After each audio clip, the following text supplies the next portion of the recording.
Okay, I will. We are checking our connection. We're live now? Okay. Hey everybody. This is Jill Foot-Hutton. I am the, what am I? I'm the coordinator of artist services and storytelling at Northern Clay Center. And today for National Clay Week Open Studios, we're going to be getting demos from 6 of our studio artists. And today we're going to start with Doug Van Beek, who actually is just graduating, if you will, from the Ceramic Studios, the Artist Studio program at Northern Clay Center. And where have you gone, Doug? Working at Caulfield Clay Works in St. Paul.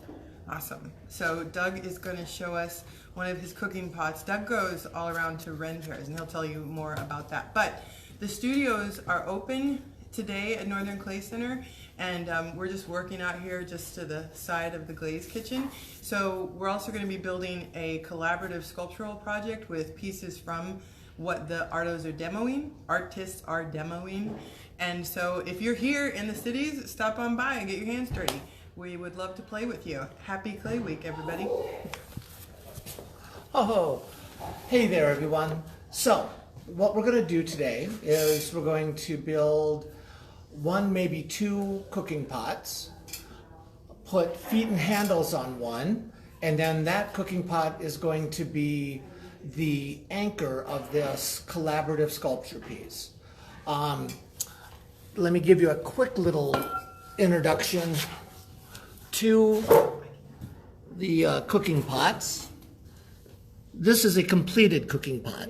It holds about a gallon. We have 2 that are samples that are already accomplished. The Pipkin holds about 2 cups, and the small holds about 1 quart. And these are all designed to be used cooking on a campfire. So, my process requires consistency. Consistency means starting off with the same amount of clay every time, otherwise the lids won't be interchangeable. And lids being interchangeable is the biggest deal because it's not possible ever to remember that lid goes with that pot, that lid goes with that pot, and I end up doing batches of like 200 lids at a time. So what we're going to do first is a 10-pound, which is a large cooking pot for me. Well, not normally that far off. And if we have enough time, we'll also do a medium, which is 7.5 pounds. I'm not a big believer in wedging. I just tend to get the clay into a rough sphere.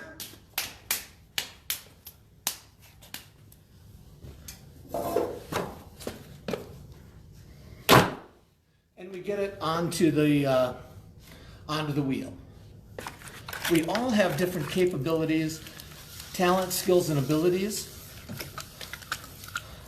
For me, getting 10 pounds of clay centered is not a rough task. The pots that are going to be used, or the pot that is going to be used as the anchor piece, was actually 30 pounds of clay. And that one I did by 2 15-pound pieces. Center the first 15 pounds, add the second 15 pounds to it. And the pot itself took probably about 7 minutes after that to actually make. The large cooking pots, I actually use a clay called Raku. And we do have people, this is a live studio, so there are people that will be walking back and forth. And the reason I use the Raku clay is that it has the ability to handle thermal shock really, really well. Another interesting thing about doing these cooking pots is most ceramicists are looking for thinner and thinner pots. I'm not. I'm looking at about a 1/2 inch thick because I need people to be successful when they're using their cooking pots. It's not a skill that we have as a society, even though cooking pots cooking in clay is the history of cooking. Our ability to know how to cook in clay is just not something that we have culturally. My goal is to have thinner pots because my pots are made out of pots found in the archaeological record. And the archaeological record is probably about half this thickness. But if we think about historically and globally, the people that were cooking out of them cooked every day out of those pots, so they knew how to do it. So, center the clay, open up the clay. Our first pull gets us a rough shape.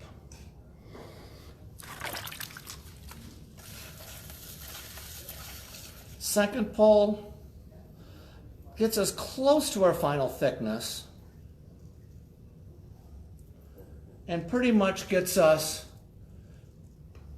to our appropriate height. And I have to make sure that I'm paying enough attention to the pot so that it ends up fairly close to being round.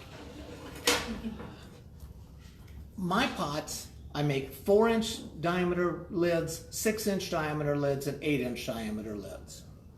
And a large cooking pot is an 8-inch diameter lid. And so I have a very convenient square, and the distance here is 8 inches. And what I do is make sure that the outside of the rim when I'm throwing is actually at 8 inches. That way, when I fold it over to make the gallery will fit an 8-inch lid very nicely.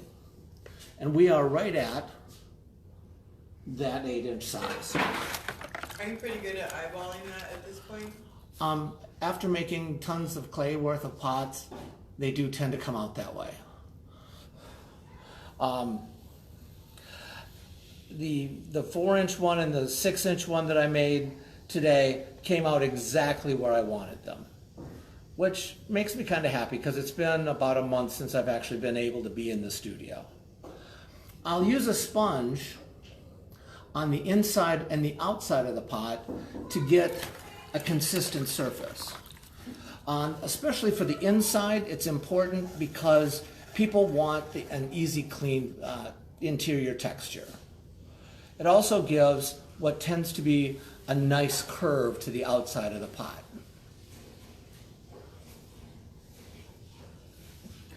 And by the time you've made, a few hundred or more of these, there's enough muscle memory there to simply go through and be able to make the pot while talking to people. And we're still at our 8-inch size. To do the rim, I just use a finger to the side, bend over the top,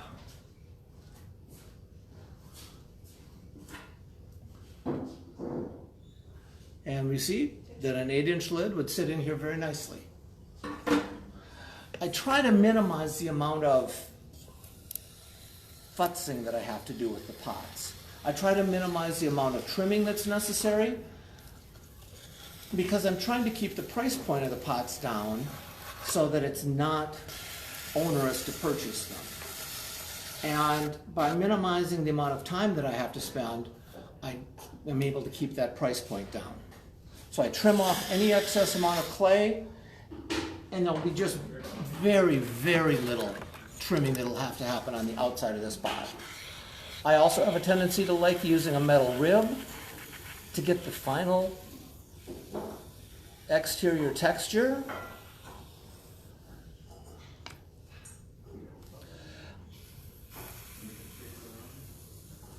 And I've started paying attention to the aesthetics of the pots. When I first started making these, I was realistically the only person inside of my community that was making cooking pots. And so I didn't have to worry about aesthetics. Are you talking about the ceramics community or you mean the Ren community? The reenactor community. Okay. So nationally, I was like the only person making these. And so I have these pots around the country. But the last 3 sales that I made at an event in Mississippi this year, were to 3 young ladies who didn't ask about how do I cook in the clay. They didn't talk about the size of the pot that they wanted. They looked at the pots based off of the aesthetics and using the term aesthetics. And so I am now having to think about that aesthetic and the question of, do people want finger marks on the outside of their pots? Do they want it very smooth? Do they want, and I was all of that just to get to the point of, I'm putting in just a little visual interest by having a horizontal line on the pot. And these small details, it seems, are making a difference. Where did I leave? Oh.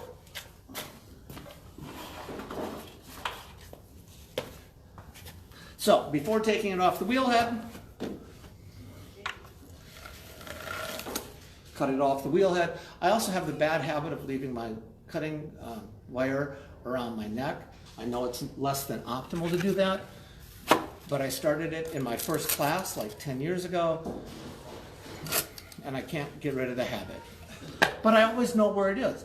And having your tools in a consistent spot means that when you're throwing 15 of these or 20 of these at a session, you have minimum amount of time reaching and grabbing the right tools in the right space. So here we go, a large cooking pot. How are we doing on time? Oh, we got time for another one.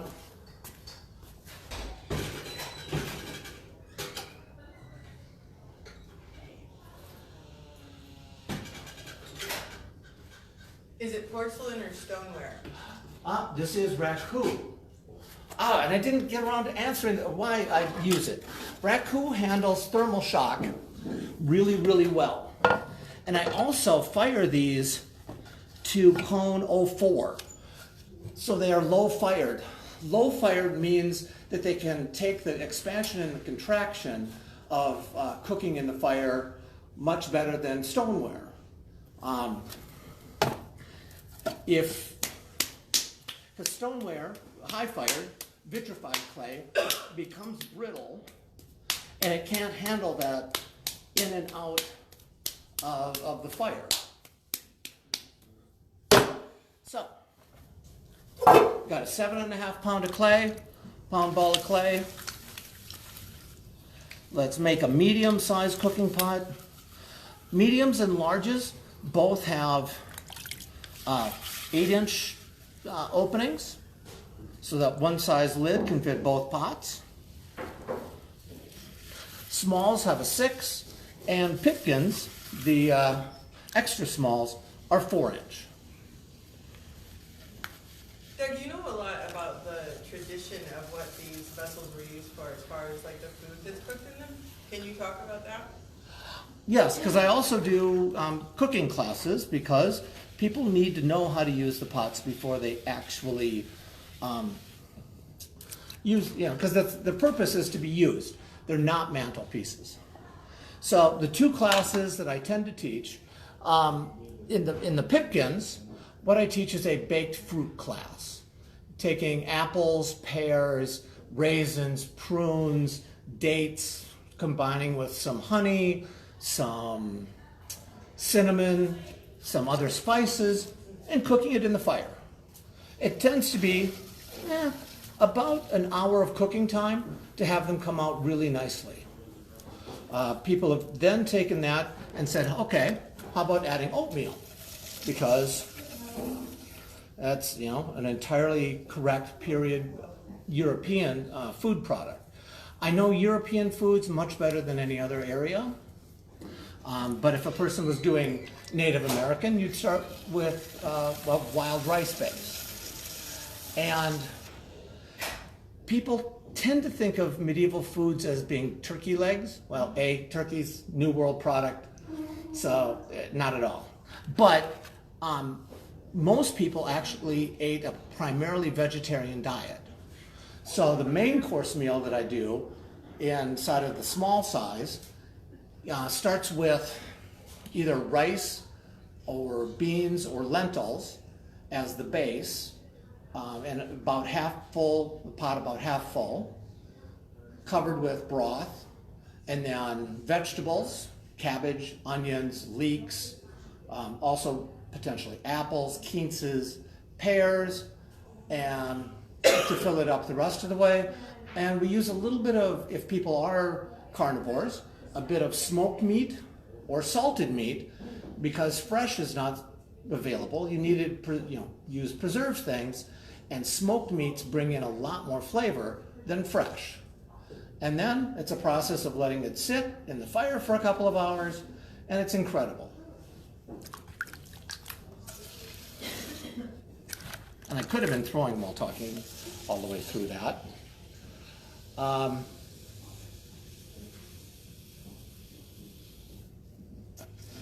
We'll get this done so that we can then put the handles and feet on this other big pot over here so that it's ready for the sculpture process. Where are we at? Oh, not quite wide enough. You have a book that you really like that has all of these historical references. Well, I'm sure you have more than one, but yes, there's a book that I really like that has amazing historic references. It was published in the 16th century in Italy. Piccolo Polo was the pseudonym that the fellow used. And the reason he used a pseudonym is that he was giving away all of the secrets of the guilds. And the book includes information on how to build a kiln, how to make glazes, how to harvest clay, how to build your wheel, the tools that you need, all of the designs. He doesn't do cooking pots because he was a better potter than that. The cooking pot stuff that I get is out of the archaeological record, and one of my favorite references there is a book on the visual history of Amsterdam pottery, which goes from the 13th century to the 21st century. All the pots, the pottery pieces that they found in digs across Amsterdam, their location, their provenience, and a nifty thing is almost all cooking pots are the same around the globe.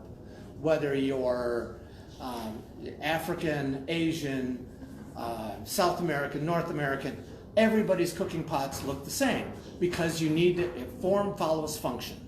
You have a round body, you have handles, you have feet. Now there's a few cultures didn't get into feet or handles in different time periods, but for the most part, almost everybody follows that same process. Excellent. So we got another one. Okay, let's hop over here, because I think I've got about 15 minutes left, 12 minutes left, and do the process of feet and handles. Handles, standard pulled handle, though not pulled off the pot. Because picking up a pot that size to actually pull the handle off of it, nah. And the size of the handle and the size of the feet need to match the expected size of the pot.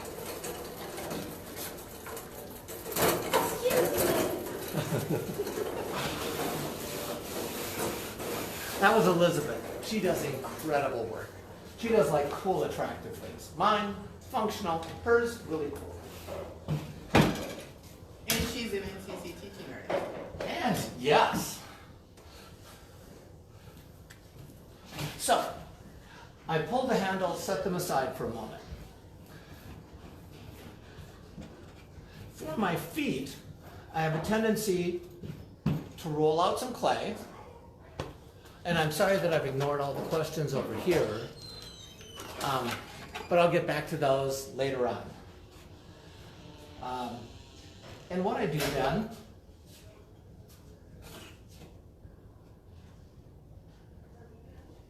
is cut my pieces so I've got consistent sized pieces for the legs. And if you don't mind, I'm going to take a seat to put on these legs and handles. see if I can see them. Oh, what are the questions? Elliot says, hey Douglas. Aaron Thornton says, hi Doug. Oh, excellent. Elliot is in, That's mainly what we've got. okay. Yeah. Then- Just people greeting you. That's very nice. Aaron is up in Ottawa, and Elliot's in Philadelphia. Nice. Elliot is an avid youth bookstore Will you operator. move this What? Move the scale. Oh, yeah, we don't want to move the scale. So, handles, roughly the same size. Give them a little bit of an angle at the top. And trying to build them this way rather than normally how I would handle it towards me is going to be interesting. But we squish the handle on the top. Get it in there nice. And I don't think I mentioned this to you, Joe. There was a Canadian show that I was watching, and or listening to, because I'm a big podcast person, and they were talking about a situation where people don't picture things in their minds, and it's called a something or other, and I don't have visual images of things in my mind. Oh, you don't? So if a common example is if someone says, think of a brown horse, most people, like 98% of the people, actually visualize a brown horse. I don't. I have no visual images whatsoever in my head of these sorts of things. And so this process of figuring out what a handle should look like or how it should be put on the pot is a real challenge in my existence because I cannot visualize it. When someone tells me it's wrong, or when I'm finished with it and it's wrong, it's like, oh yeah, that's definitely wrong, but I don't necessarily know how to make it right. And it's just a very interesting process. And it's like 2% of the population has this situation where they can't visualize things. And people that do visualize things have no idea what it would be like to not be able to visualize. Sure. And those of us that can't visualize have no idea what it would be like to actually see things in their mind's eye.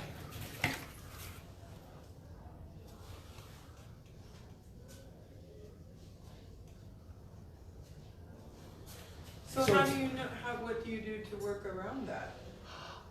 Or do you work, if that's just how it is that something you have to work around, or? I realized that when I'm making new products, I go out to the archaeological record and I print off the pictures. And when I was using my condo as my studio and I was throwing in the bathroom, shh, don't tell anybody, I had pictures of these pots taped up on the mirror so that I could see what I was recreating. So building things from scratch, for me, like decorating, is really, really hard. Following a previously made object, I can handle that. So really, and that's also potentially why I have a hard time thinking about this as an artistic journey as compared to a production journey, because I don't know that I can, it's just a different universe. And it's only been like a couple weeks since I heard this, and I need to read up more on it because there's some neat studies. So now we've got the handles on, and yes, I did teach at a university, so I'm able to talk and multitask like this. We got the handles on, now we got the legs, and going to get rough leg shapes in place, and so that we start out basically at the same height. There we go. And we're going to attach. We score the bottom, make it nice and wet, push on the leg. And these are the largest of the pots that I have yet made And so I stopped in and did this other one earlier today as a practice, and I realized I was making the legs and the handles way too light because they have to match the size of the pot. And of course, because of this challenge with visualizing, I had to put the handles and legs on first, realize they're too small,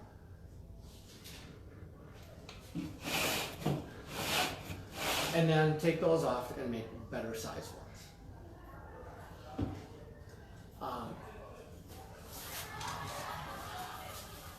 Also, it makes sense if I would have a template so that the legs were at exactly the third marking, but having the legs on opposite, or the handles on opposite sides, and I put the first leg on over one of the handles, and then pretty much just eyeball it to get the other two legs put on.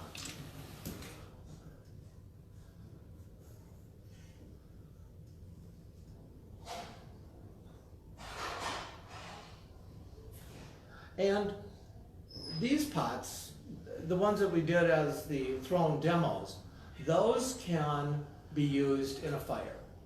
Those are done with the raku clay. These that are done out of recycled stoneware won't ever be used in a fire for cooking. And stoneware, great for cooking in the oven because it's, only maximum 400, 500 degrees, and what does stoneware care at 400, 500 degrees? But we should always remember, put your stoneware in to a cold oven and allow it to preheat with the oven because that's a much more safe way to go. Safe way to go. That is a more conservative route. Now my oven goes from room temperature to 350 in 5 minutes. What difference does that 5 minutes make? But if my stuff breaks, I don't care because I just make new stuff. The bigger challenge is Cleaning the soup out of your stove? well, yeah. But So, Doug, I'm curious if these like traditional cooking pot forms, what were traditional service forms?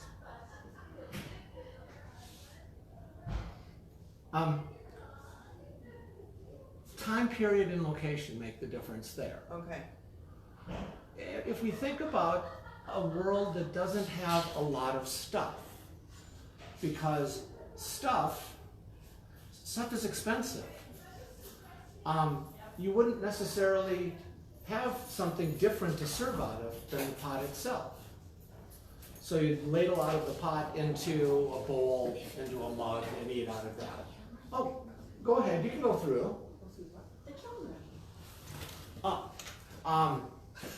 But by the time you get to the Renaissance, and the example being out of the 3 books of the Potter's Art, they've got footed things that are all fancily decorated because you have the time and space for artists and masters to develop inside of that community. So what you have available is really a cultural statement of wealth inside of the society. Now, so we got 3 legs here. What are we doing on time? Now we got 3 minutes left. We're doing just fine. Just perfectly. And I had the challenge at first of like having legs not exactly come out on plane. And since oftentimes you have sand in your cooking surface to settle, it'll settle right reasonably anyway.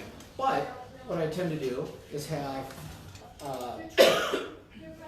a bat and put it across the 3 legs, tap it a couple of times,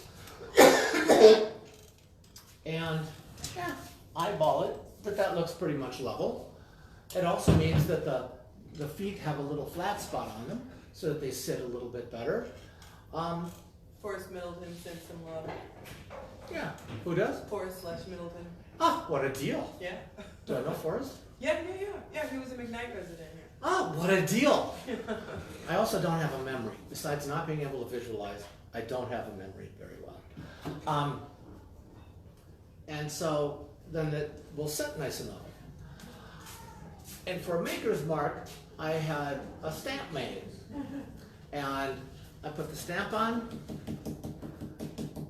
can give it a tap, and it leaves a good impression. What is it made from, Greg? Some sort of rubber, Okay.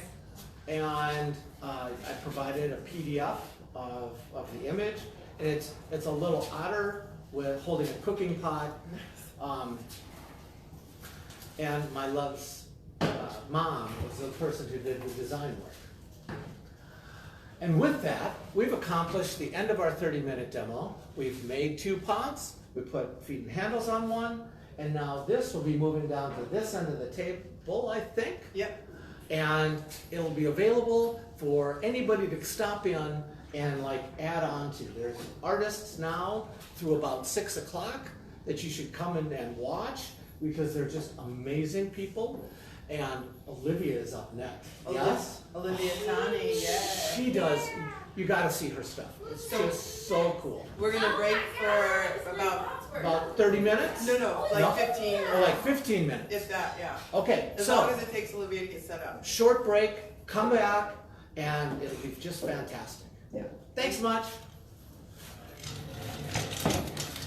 And Elliot, I'll get back to all the questions. 38.